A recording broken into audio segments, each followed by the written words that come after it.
दोस्तों, क्या आपने कभी सोचा है कि हर एक कदम जो हम जिंदगी में उठाते हैं वो हमारे लिए एक नए सफर की शुरुआत होती है।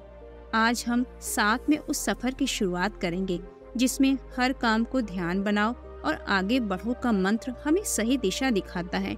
आज हम सीखेंगे कैसे ध्यान से काम करके हम अपने सपनों को हकीकत में बदल सकते हैं, कैसे हर कदम एक नए सफर की शुरुआत कर सकते हैं। तो चलिए आज हम इस मंत्र के साथ मिलकर एक नए सफर की शुरुआत करते हैं। बहुत समय पहले की बात है, एक महान सम्राट अपने रोज के कामों से परेशान रहने लगता है। उसको अपने काम में मन नहीं लगता था। तब एक बार सम्राट के कानों तक बात पहुंची कि उसके राज्य में लाओ नाम का एक बौद्ध भिक्षु असाधारण दार्शनिक रहता है। जब मंत्रियों ने बताया कि लाओ के एक एक शब्द में जीवन का सत्य छुपा है, उनके जैसा प्रबुद्ध व्यक्ति दूर दूर तक कहीं नहीं मिलेगा, तब सम्राट ने सोचा एक बार चलकर देखते हैं कि लाओ झुंड कितना महान है। अगले दिन सम्राट लाओ से मिलने निकला। लाओ पहाड़ के पास एक छोटे से कस्बे में रहते थे। रास्ता चूंकि बहुत लंबा था, बीच रास्ते में पता किया तो लोगों ने भी लाओ की तारीफ की। सम्राट ने सोचा कि सच में कोई बुद्धिमान, पढ़ा लिखा और प्रभावशाली व्यक्ति होगा। शाम को जब सम्राट लाओ झुग्गी झोपड़ी के बाहर पहुंचा तो एक मजदूर छोटी सी बगिया में काम कर रहा था। शरीर पर मिट्टी लगी थी, पैरों में चप्पल तक नहीं थी। सम्राट ने पूछा, अरे बागवान महोदय, लाओ कहाँ है? मैं उनसे मिलना चाहता हूँ।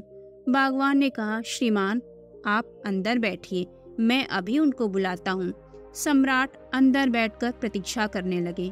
थोड़ी देर में लाओ झोपड़ी में आकर नमस्कार किया। सम्राट ने हैरान होकर कहा, अरे आप तो वही बागवान हैं जो बाहर थे। लाओ ने कहा, कसूर माफ करें, मैं छोटा सा काम कर रहा था। मैं ही बागवान हूँ और मैं ही लाओ हूँ। आप अपने आने का कारण बताएं। सम्राट ने कहा, मैंने सुना है कि आप जैसा असाधारण व्यक्ति राज्य में कोई दूसरा नहीं है, तो मैं आपसे मिलने चला आया। मैं आपसे आत्मज्ञान पर उपदेश चाहता हूँ, लेकिन मुझे माफ कीजिए। मैं देख रहा हूँ कि आपके पास न कोई किताब है, न कोई सीधी, न कोई कला के संकेत दिखाई पड़ रहे हैं, लेकिन फिर भी आप बहुत शांत दिख रहे हैं। क्या मुझे आप अपना सीक्रेट बता सकते हैं? लाओ ने कहा, सुबह का समय ठीक रहेगा। कल सूर्योदय होने से पहले आप मुझसे मिलिए। यह कहकर लाओ मौन हो गए। उस रात सम्राट को नींद नहीं आई। उसे कौतूहल था कि मुझे क्या बताने वाले हैं वो। अगले दिन सम्राट पहुंचे तो लाओ बगीचे में खड़े थे। उन्होंने कहा, सम्राट यहाँ पर आइए और इस जग से पौधे पर धीरे धीरे पानी डालिए। ऐसा करते करते तुम बीच में न तो कुछ बोलना, ना ही कुछ करना और ना ही कुछ सोचना। अपना ध्यान केवल पानी और पौधे पर बनाए रखना।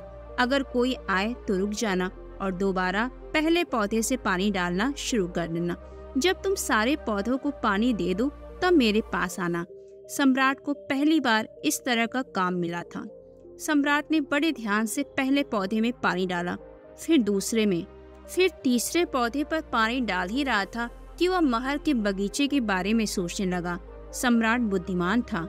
उसे पता था कि लाओ उनकी परीक्षा ले रहे हैं। अगर वह चीटिंग करेगा तो पकड़ा जाएगा। इसलिए सम्राट दोबारा पहले पौधे पर पानी डालना शुरू कर देते हैं। इस बार वह दूसरे पौधे तक पहुंचे ही थे कि पानी डालते डालते वह नदी के बारे में सोचने लगे। सम्राट परेशान होकर दोबारा पहले पौधे के पास पहुंचे। सम्राट जितनी भी कोशिश करते उतने ही व्याकुल होने लगते और खुद को किसी न किसी विचार में फंसा हुआ पाते। आखिर शाम हो गई, लेकिन सम्राट आखिरी पौधे तक नहीं पहुंच पाए। जब सम्राट थक कर बैठ गए तब लाओ ने कहा, सम्राट मैं तुम्हारी ईमानदारी से बहुत खुश हूँ। इसलिए सुनो, जब मन विचारों से खाली होता है तब उसमें मन का असली स्वरूप यानी साइलेंट अवेयरनेस प्रकट होती है। तब हर साधारण काम भी तुम्हें असीम ज्ञान शांति देता है। राजा ने कहा, लेकिन यह कैसे संभव हो सकता है? जब हम काम करते हैं तो कई विचार हमें परेशान करते रहते हैं। लाओ ने कहा, राजन तुम पौधे में पानी नहीं डाल रहे थे, तुम जल्दी से जल्दी काम खत्म करना चाहते थे। तुम्हें काम खत्म करने की जल्दी थी जिससे तुम मुझसे बात कर सको, इसलिए तुम्हें यह अजीब सा लग रहा था और कई विचार तुम्हारे मन में आ रहे थे। लेकिन अगर तुम समय की कीमत समझकर केवल पौधे और पानी पर ध्यान देते तो तुम्हें कोई भी विचार परेशान नहीं करता। राजा ने कहा, यह सब तो मैं समझ रहा हूँ, लेकिन ऐसा करना तो बड़ा कठिन है, क्योंकि कोई न कोई विचार तो हमारे मन में आ ही जाएंगे। राजा आगे कहते हैं, क्या मुझे इसके लिए अकेले रहकर तपस्या करनी पड़ेगी? लाओ यह सुनकर कहते हैं, शांत मन तो आपके पास पहले से ही मौजूद है। इसके लिए कहीं जंगल या कहीं आश्रम में जाने की जरूरत नहीं है। सबसे पहले अपनी सांसों पर ध्यान देना सीखो, तब आपको पता चलेगा कि शांति तो सांस के साथ बनी हुई है। उसके बाद काम करते समय सांस पर ध्यान बनाए रखो। आप बोलते, चलते, सोचते हुए भी अपनी सांस पर ध्यान दे सकते हो। जब आप ऐसा करते हो तो बिखरा हुआ मन सिमटने लगता है और आप एकाग्रचित होने लगते हैं। और ऐसी स्थिति में जब आप कोई काम करते हैं तो आपको कोई भी विचार नहीं परेशान कर सकता है। लाओ आगे कहते हैं कि जो मन परेशानी से भागता नहीं है, कि वह सचेत रहता है, वह मन हर परेशानी को पार कर जाता है। दोस्तों, कभी काम को बोझ मानकर जल्दी जल्दी खत्म करने की कोशिश मत करो, क्योंकि इससे तनाव पैदा होता है। आप यहाँ नहीं बल्कि कहीं और होना चाहते हैं।